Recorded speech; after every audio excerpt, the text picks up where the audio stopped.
Bonjour, bienvenue à Regarde-moi ça, comment allez-vous? Content de vous revoir. Alors aujourd'hui, on va faire une autre capsule hors série sur un des items qui m'est très cher, qui fait partie du patrimoine familial, qui, j'en avais déjà parlé dans une autre vidéo, récapitulatif, s'adresse à partir d'un vieil avion, jouet japonais des années 60.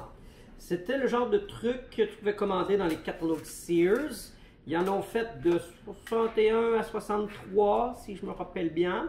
Et ça s'appelle le Supersonic Jetliner SR 649, fait par la compagnie Tomiyama au Japon.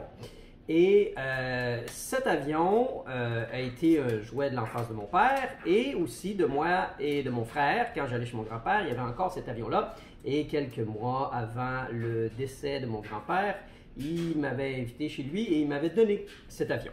Et il était en très piteux état, et il est encore, en fait, il est encore pire parce qu'il est tout démonté. Puis la raison pour laquelle justement il est tout démonté, c'est qu'avant de faire la capsule, je voulais savoir, genre, est-ce que ce projet-là est réalisable avant d'en faire une capsule? Et tout semble à dire que oui. Les premiers aspects qui font en sorte que cet avion-là a vraiment besoin de loving, c'est beaucoup de bris matériel. Dont entre autres le petit aileron qui est ici, le bout rouge qui est manquant et les petits canopies qui vont sur les cockpits. C'est quand même hot, hein? Il y a 4 pilotes pour piloter cet avion et c'est tout cabossé et tout. Et j'ai réussi à trouver un site web qui s'appelle Red Venom Repros et il se spécialise dans le moulage de vieilles pièces de plastique, de vieux jouets, dont celui-là. C'est vraiment un green long shot d'avoir réussi à trouver ça, mais I did. Alors j'ai réussi à retrouver canopy de plastique, petit aileron et petit bout de plastique à l'avant. Et ça revient quand même à peu près à 10$ le petit morceau. Faut vouloir. Et je veux ramener cet avion-là en très bon état, mais je ne veux pas le mettre comme neuf. Parce que d'un, il est trop usé et ça impliquerait carrément à certains endroits de refaire des zones de peinture. Comme par exemple, il y a des endroits là, que ça serait vraiment difficile de remettre ça spick and span puis refaire du airbrush. Alors, je vais quand même garder une certaine patine de son usage, mais je vais surtout faire en sorte de réparer ce qui est réparable. Comme par exemple, ce jouet-là, il y a une feature quand même très cool avec la fameuse petite languette ici que lorsqu'on la déplace, ça fait apparaître des visages dans les hublots et ça fait ouvrir la porte et ça dévoile l'hôtesse de l'air, la stewardess, l'agent de bord, comme on le dit maintenant. Mais à l'époque, c'était encore hôtesse de l'air. Alors, il va falloir que je redresse la petite porte, que j'aille par en dessous, ajuster le petit mécanisme ici. Une affaire que je trouve plate que j'ai pas réussi à trouver, c'est des nouvelles roues. Je n'ai pas abandonné. Je vais peut-être avoir à fouiller davantage, mais j'aimerais ça avoir une roue à l'avant et réparer le pneu ici qui est le plus usé. Fun fact, quelle est la compagnie qui produit le plus grand nombre de pneus par année? Quelle est la compagnie qui fait le plus grand nombre de pneus? Lego! Lego est le plus grand producteur de pneus. Eh oui, fun, hein? Pas Dunlop, pas Michelin, pas Goodyear. Il y a plein d'affaires le fun avec cet avion-là, comme par exemple... OK, il y a des lumières qui allument dedans. Une affaire qui aurait été le fun, ça aurait été de retrouver le petit truc rouge ici qui est cassé. Ça, c'est le genre d'affaire que je vais dealer avec. Il y a des lumières qui allument ces réacteurs-là. Il y en a 2 à l'arrière et il y en a une autre à l'avant qui va dans cette espèce de socket ici qui, lui, fait en sorte qu'on vient visser le bout rouge. Et il y a une ampoule qui va là-dedans. Il y a les endroits que j'ai pu voir que c'était soudé. Et bref, il va falloir vraiment que je fasse un gros nettoyage là-dessus. Mais la particularité intéressante de cet avion-là, c'est qu'il est alimenté par une seule grosse batterie de format D. Alors, 1,5 volts pour allumer ces 3 ampoules-là. Et le concept est que le réceptacle de la batterie est rifté sur la carlingue et fait en sorte que lorsque la batterie est à côté au fond, tout l'avion devient le ground. Alors, il passe uniquement un seul fil pour amener le positif aux lumières. Mais sinon, l'intégralité de l'avion, c'est le ground. Alors, il y a un seul fil, comme par exemple, ici, il y a un seul fil d'alimentation qui va aux deux ampoules, mais ils sont vissés dans la carlingue et J'ai fait le test tantôt. Et en plus, l'affaire qui est le fun, c'est que, est-ce que je suis capable à une seule main? Ça allume! Eh oui, les ampoules ne sont pas brûlées. Après toutes ces années, après toutes ces décennies, les ampoules restantes sont encore fonctionnelles. Alors, vous voyez, avec le temps, la rouille a fait beaucoup de chemin sur l'habitacle. Il y a une petite pièce de métal ici qui devait avoir une utilité à l'époque, plus maintenant. Je vais me départir de ce petit morceau de métal-là, mais je ne vais pas trop frotter. Je vais seulement enlever l'aspect de rouille en superficie, débosseler entre autres cette pièce-là, parce que la manière qu'elle est pliée et recroquevillée, les chances que j'aurais de reproduire une bonne fermeture de la sorte après l'avoir ouvert sont nulles. Alors, je vais essayer de débosseler ça en entrant des morceaux de métal, genre un tournevis à l'intérieur, pour y redonner un peu de volume, parce que là, c'est un peu trop écrasé. Mais en gros, vous voyez comment... c'est le genre d'affaire que oui, je vais nettoyer, mais je ne vais pas repeindre nécessairement.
Les pièces sont terminées de nettoyer et ça a tellement fait du bien. Elles sont devenues franchement super belles.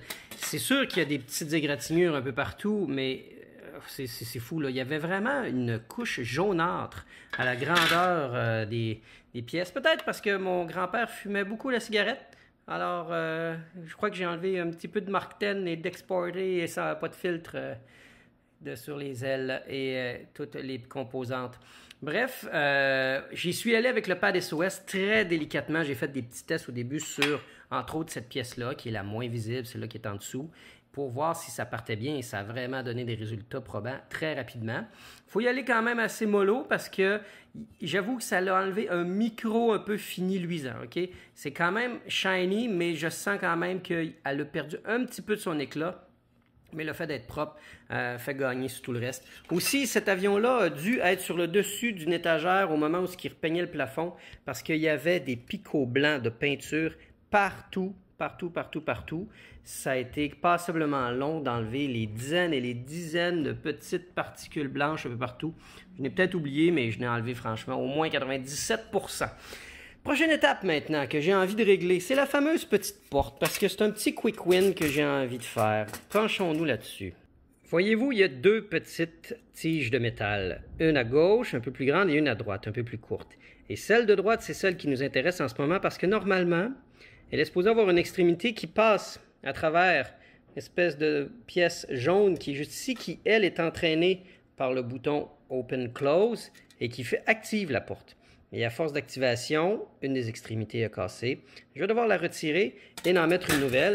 Et ce que j'ai trouvé de mieux, finalement, dans sensiblement le même diamètre, c'est le métal d'un trombone. C'est flexible et c'est facile à changer. Alors, bon, finalement, j'ai gardé la gaine sur le trombone parce que sinon, il n'y avait pas un assez gros diamètre. Ça lui donne une petite protection supplémentaire.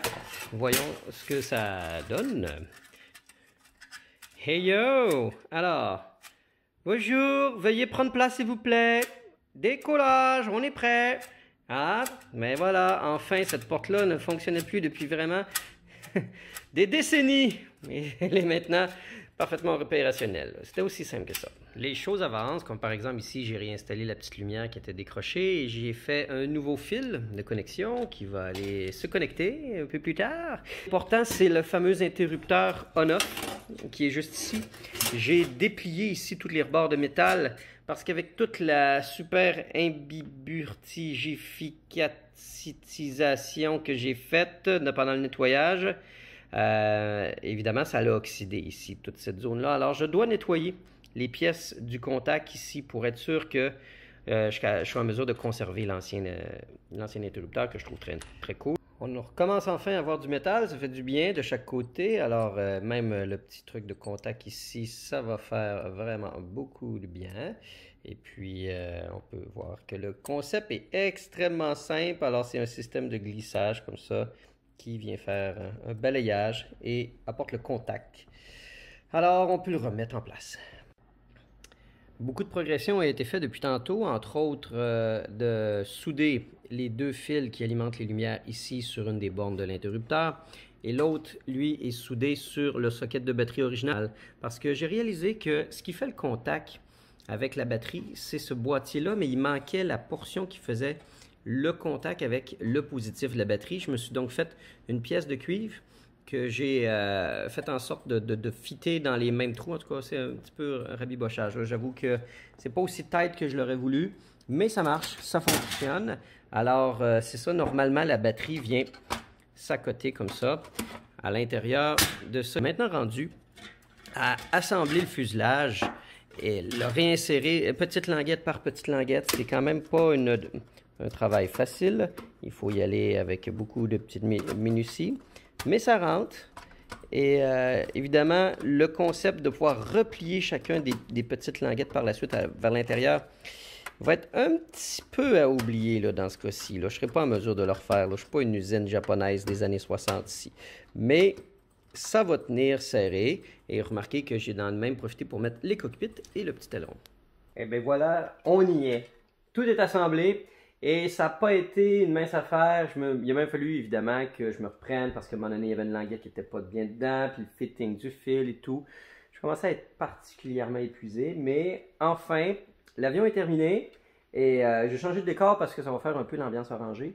Alors, on est sur le bon ton neutre grisâtre de mon divan pour laisser toute la splendeur à cette belle pièce d'ingénierie de divertissement des années 60. Alors, voyons voir si on fait toutes les étapes dans le bon ordre, c'est-à-dire en premier, mettre la batterie à l'intérieur. Essayez de ne pas attraper le tétanos corbu sur la rouille restante du réceptacle à batterie.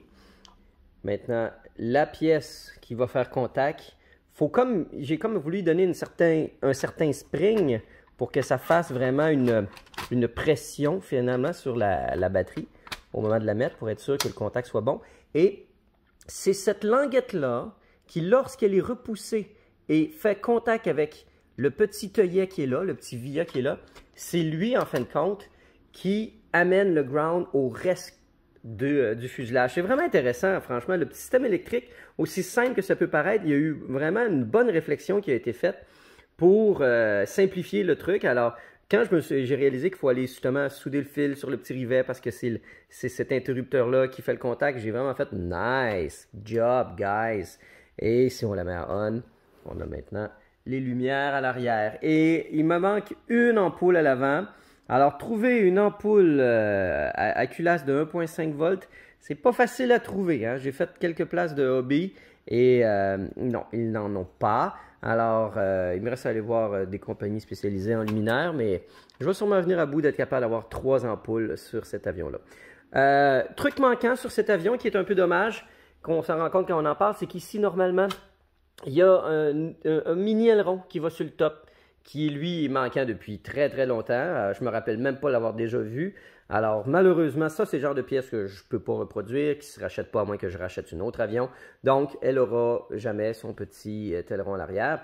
Ainsi que, j'ai vu sur les brochures d'achat de l'avion, à l'époque, il y avait des petits escaliers pour faire embarquer les passagers. Ça fait que tu amenais, en fin de compte, vous savez, là, les espèces de petits escaliers roulants qu'on approche, là, puis là, le monde fait et monte. Vraiment, là, on est dans le monde, hein? On y est. Alors, il avait mis l'effort et ça non plus, c'est disparu pas mal à jamais. Alors, on se donne un dernier coup d'œil à cette... c'est un beau design, c'est le fun. C'est vraiment le parfait exemple du genre... Ça ne se fait plus de nos jours, ce genre de jouet, mais plus du tout. Du tout. Alors, c'est le fun d'y avoir enfin pris le temps d'y donner l'attention qu'il méritait. Sur ce, merci d'être à l'écoute. Portez-vous bien. Et à très bientôt pour la prochaine capsule, le vlog 3 de Space Invaders. Je veux que dans le vlog 3 de Space Invaders, les pochoirs sont terminés. Mon objectif, c'est de le faire cette semaine. Alors, si tout se passe bien, normalement, la prochaine capsule, le vlog 3 de la Space Invaders, ça va être dans le courant de la fin de semaine prochaine. J'essaierai peut-être de mettre une autre capsule hors série entre deux si je trouve qu'il y a du matériel intéressant. Mais sinon, on se dit quand même à très bientôt.